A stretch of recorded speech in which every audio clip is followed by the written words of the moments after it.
o avanço das forças russas. É isso, Antônio Carlos. Ok. Bom, para a gente caminhar para o encerramento, olha, vamos terminar. Acompanhe aí até o final, porque nós vamos terminar. É um vídeo importante, né? Eu recebi das companheiras, está circulando na internet, as companheiras do coletivo de mulheres Rosa Luxemburgo, a companheira Percy me chamou a atenção para esse vídeo, uma denúncia, uma cobrança feita por uma mulher palestina sobre a atuação do movimento feminista, né, diante do que está acontecendo na Palestina. Nós vamos encerrar com esse vídeo, que eu aproveito para dizer o seguinte: não faz sentido o 8 de março, Dia Internacional de Luta da Mulher Trabalhadora, se não for para defender, né, as mulheres palestinas, né, as mais de 10 mil mortas, 15 mil filhos, 1 milhão de mulheres que ficaram sem lar, né? Então, a gente termina com esse vídeo. Acompanhem a mensagem da companheira palestina, mas você ainda pode mandar aí o seu like, você pode mandar a sua contribuição, né? Aí vamos voltar depois do vídeo para a gente terminar agradecendo ao pessoal aqui. Mostra o vídeo para a gente aí, produção. Feminists, where the hell have you been? Tell me one name of the 8,000 Palestinian women who Israel killed in the last 4 months in Gaza. 1 million women and girls are enduring unimaginable pain of having their limbs amputated, having C-sections without any kind of anesthesia or after delivery care, of being widows, of having their kids killed in front of their eyes. If you know about all of that and you don't move, how could you be a feminist?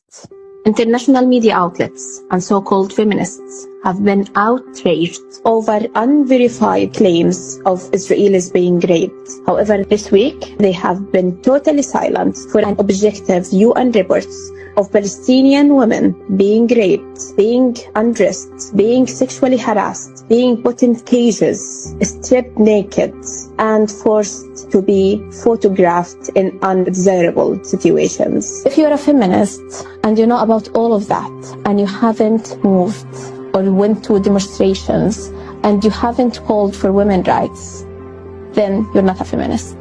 The world now knows what Palestinians have known all along, that Israeli forces have been abducting, raping, beating, imprisoning, and even executing Palestinian women and young girls and children in cold blood.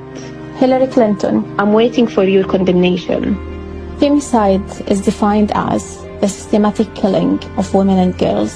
70% of the 30,000 Palestinians Israel has massacred since October the 7th have been women and children. A massive femicide. We've all seen the video of the elderly lady, Hala Rashid Abdel Ati, who was shot dead while her grandson was waving a white flag as they attempt to flee from Gaza City. What do you think? Are you a feminist when you're silent about it? I haven't had the chance to see many Israelis in my daily life. My only experience is that they are in the flight or in the tank or in the warship, and they are bombarding and pressing buttons to kill us. The experience of facing bombardment is something very weird and surreal. And this is the first thing. The second thing we need is tell them about the situation. I'm sure it's getting louder and louder. In 2021, it was my first time to witness the carpet bombardments. And we're looking at the window, we're able to see like airplanes, bombardment, first residential building, second residential building, and just like one by one and going closer to us, and big smokes coming toward us, and the tower is shaking, and we're holding each other's hands and screaming. My father, my mother, and every single one of us was screaming, just holding hands, not knowing what to do. This insanity has taken over 30 minutes, and all residential buildings like around us, but not our building, were totally demolished, and all people inside it were killed. When I was looking at the women soldiers who were taking a selfie, and the women soldiers were like putting cute faces with duck face and doing like that in their mouth, and I was like, they look so cute, but they're so cruel. They can commit a genocide and then smile and be happy about it. When I saw the video of a woman who was at the beach of Gaza after they bombarded all the residential areas and leveled the ground around Gaza beach, and she was saying that next time I'll come to the beach with a bikini to enjoy what they made as a heaven, as if Gaza was a desert. It was the most beautiful place that they totally demolished and damaged. Israeli occupation is the most patriarchal system imaginable. It uses systematic oppression, violence, and domination. It's now widely known that Israel is using starvation as a weapon of war. Israel is quite literally starving millions of Palestinians, including women, girls, children, and men, to death. Since the first day of the Nakba, Israeli soldiers used sexual abuse and rape as a weapon of war.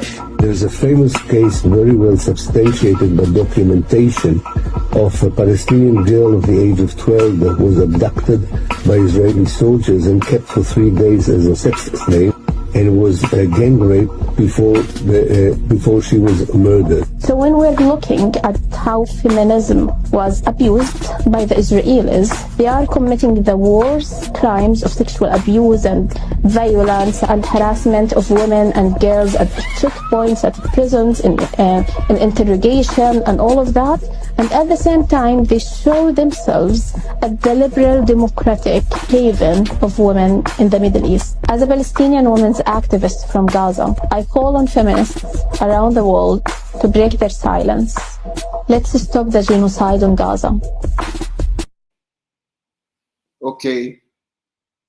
Bom, vocês viram aí o vídeo, né, com um depoimento até emocionante e que reforça mais uma vez a necessidade de um chamado a uma ampla mobilização de mulheres e homens, né, contra o genocídio, contra o massacre. Sábado nós vamos às ruas, né, no ato em defesa da Palestina, e no dia 8 de março, né, ou o movimento feminista levanta a causa palestina, ou fica em casa, né, que é melhor que desonrar a tradição, né, do 8 de março como Dia Internacional de Luta das Mulheres Trabalhadoras.